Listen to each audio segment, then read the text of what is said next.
Media অনিশ্চিত একটা পেশা, এটা এটা আমি জানতামই না আমি যখন এখানে কাজ করতে এসেছি। এবং আমি যে হচ্ছে এইখানে এইভাবে কাজ করব আমার এরকমও কোনো প্ল্যানিং ছিল না। আমি অ্যাকচুয়ালি ছোট থেকেই ক্লাস 2-3 থেকেই আমি প্রত্যেকটা কালচারাল ব্যাপারের সাথে জড়িত। আমি পড়াশোনা করেছি নড়াইল সরকারি বালিকা উচ্চ বিদ্যালয়ে।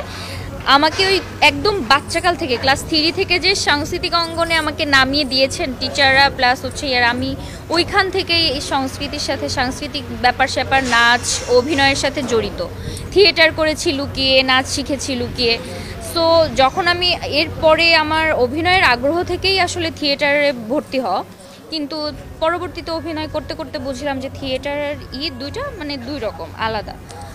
তো যখন আমি এখানে জার্নি স্টার্ট করেছি তখন এটা আমার ছিল ভালো লাগা, এটা আমার একদম নেশার মতো কাজ করতো যে আমি এইখানে যদি থাকি আমার মধ্যে একটা ম্যাজিক কাজ করে, লাইক লাইট ক্যামেরা অ্যাকশন, এই তিনটা শব্দ শুনলে আমার ভালো লাগে। আমার মনে হয় ভেতর থেকে অটোমেটিক একটা এনার্জি কাজ করে। আমার নিজেকে বিভিন্ন চরিত্রে আমি প্রেজেন্ট করতে পারি, বিভিন্ন চরিত্র নিয়ে ভাবতে পারি, এটার মধ্যে আলাদা একটা ভালো লাগা কাজ করে। এই ভালো লাগা থেকেই আমার আসলে কাজের জার্নি স্টার্ট। এখন হয়তো আস্তে আস্তে প্রফেশন হয়েছে, বাট এখান থেকে আমি কি আর্নিং করব, এখান থেকে আমার ফিউচার চলবে কি, হ্যান ত্যান, আমি এই ধরনের কোনো চিন্তাভাবনা নিয়ে এখানে আসি নাই। ইনফ্যাক্ট আমি অনেকটা সময় ধরে বিনা পারিশ্রমিকে এখানে কাজ করেছি। এখন হয়তো একটা সময় এসেছে, এখন আমার আইডেন্টিটি হয়েছে, এখন আমি পারিশ্রমিক পাই আলহামদুলিল্লাহ। কিন্তু যখন আমি এসেছি তখন আমি শূন্য হাতে এসেছি এবং শূন্য হাতে পরিশ্রমটা এখানে দিয়েছি।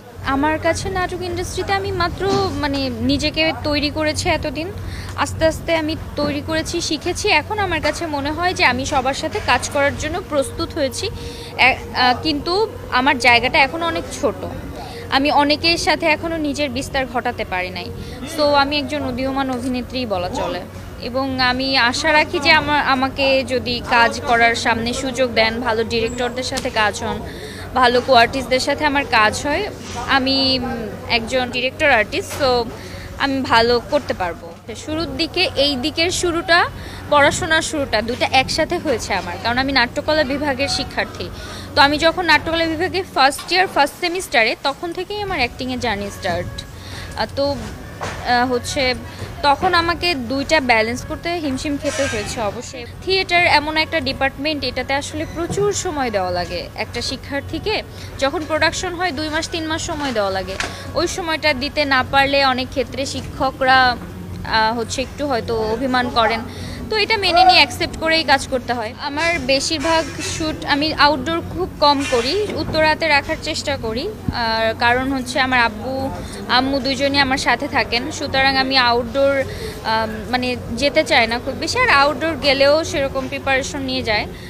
আর মাসে 15-16 দিন, মানে অন্তত 15 দিন কাজ রাখার চেষ্টা করি, না হলেও 10 থেকে 15 দিনের মাঝখানে থাকে আর কি। শুরুর দিকে তো অনেক বাধা ছিল, কিন্তু এখন নেই। লাস্ট 1 বছর আমার আব্বু অসুস্থ হওয়ার পরে আমি মানে আমার খুব ইচ্ছা ছিল আমি আমার আব্বুকে চাকরি থেকে ছুটি দিব।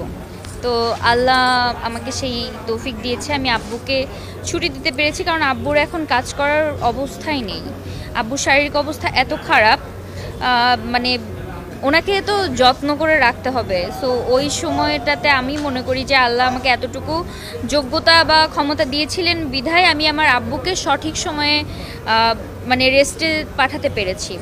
আর না হলে এটা কষ্টদায়ক হয়ে যেত। মিউজিক ভিডিও আমার লাইফে হাতে গোনা 3 থেকে 4টা করা হয়েছে। এই গানটা আমার কাছে ভালো লেগেছে, আমি এই গানটা করেছি।